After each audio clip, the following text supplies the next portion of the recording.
Bonjour à tous, alors le produit que je vous présente ce soir est un petit gonfleur autonome portable qui pèse 421 grammes sur la balance nue, c'est-à-dire sans son flexible qui est livré de gonflage qui fait 30 cm de long hors connecteur. Je les ai mesurés à cette longueur. Vous avez une petite housse souple qui permet de ranger l'ensemble. Il est muni d'une petite batterie de 2500 mAh. Alors j'ai failli retirer une étoile mais je ne l'ai pas fait à cause du prix vraiment très serré du produit. 2500 mAh. Alors qui peut être également utilisé en tant que powerbank, en tant que batterie externe pour recharger un petit peu votre smartphone si vous avez besoin d'un petit peu d'énergie. Alors pour ce faire, il est livré avec un câble USB-A vers USB-C qui permet de recharger la batterie interne, et dans l'autre sens, le port USB-A lui étant sorti jusqu'à 2 ampères, c'est-à-dire sous 5 volts ça fait 10 watts maximum.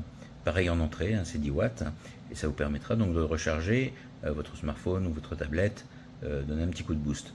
Ici vous avez par contre une prise 12 volts parce qu'il est également livré avec ce câble très long qui permet de l'alimenter à partir de la prise allume-cigare de la voiture pour regonfler vos pneus. Alors l'avantage c'est que même si la batterie est épuisée, dès que vous branchez ça, vous pouvez utiliser le gonfleur, ce qui n'est pas le cas s'il est branché en USB-C, vous ne pouvez pas l'utiliser. Il est livré enfin avec une dernière chose, c'est un petit sachet qui contient différents embouts pour gonfler des matelas pneumatiques, des bateaux pneumatiques, vous avez un changeur Schrader pour les vélos, et vous avez une pointe de gonflage pour les ballons. Donc c'est intéressant aussi de pouvoir l'utiliser à cette fin, et il est livré avec une petite notice que j'ai pas là, qui est multilingue, dont le français. Alors il est important de recharger la batterie si vous ne l'utilisez pas au moins une fois tous les 3 mois, de façon à ce qu'elle ne reste pas vide trop longtemps, comme toujours avec les batteries lithium. Alors pour l'utilisation, c'est vraiment super simple. Vous tenez appuyé ici jusqu'à l'allumage, vous voyez l'écran est très clair, et vous voyez que là je suis en mode vélo. Ça me permet de changer de mode. On a 4 modes disponibles, un ballon et la voiture, ce qui fait que vous pouvez enregistrer 4 pressions différentes.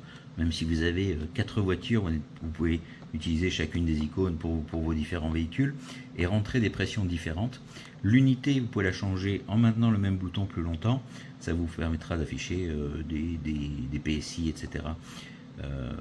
Par défaut, moi je me mets en barre, bien sûr. Ici, vous avez le niveau de batterie. Alors quand c'est en charge, vous verrez les 3 petits traits clignotent pour signifier que ça continue à charger jusqu'à être fixe. Vous avez donc la manipulation est vraiment très simple. Vous rentrez la valeur souhaitée. Alors par exemple là je suis à 2,45. Là il m'affiche la valeur actuelle puisque de toute façon je ne suis pas relié au pneu de la voiture, donc il considère qu'il n'y a pas de pression. Et ensuite quand je veux gonfler, j'appuie et là ça déclenche le gonflage, et ça s'arrêtera automatiquement dès qu'il aura atteint la pression voulue, en l'occurrence 2,45 bars dans le cas présent ici. Alors il est à noter que vous avez également ce petit petit bouton SOS là qui va vous permettre d'allumer la LED qui est à l'avant, ce qui est très pratique quand vous devez travailler dans le sombre. Vous voyez, un petit coup bref, ça allume une LED qui est assez puissante, et si vous tenez appuyé, alors déjà vous pouvez circuler, vous avez le rouge et bleu, mais ça c'est pas autorisé en France, rouge clignotant, et si vous gardez appuyé, normalement on ne peut pas y accéder directement, pardon, c'est un mode SOS, je vais y arriver juste après. Voilà, là ça vous fait un mode SOS rouge, voilà, en morse donc. Voilà, écoutez, sinon je le trouve très bien.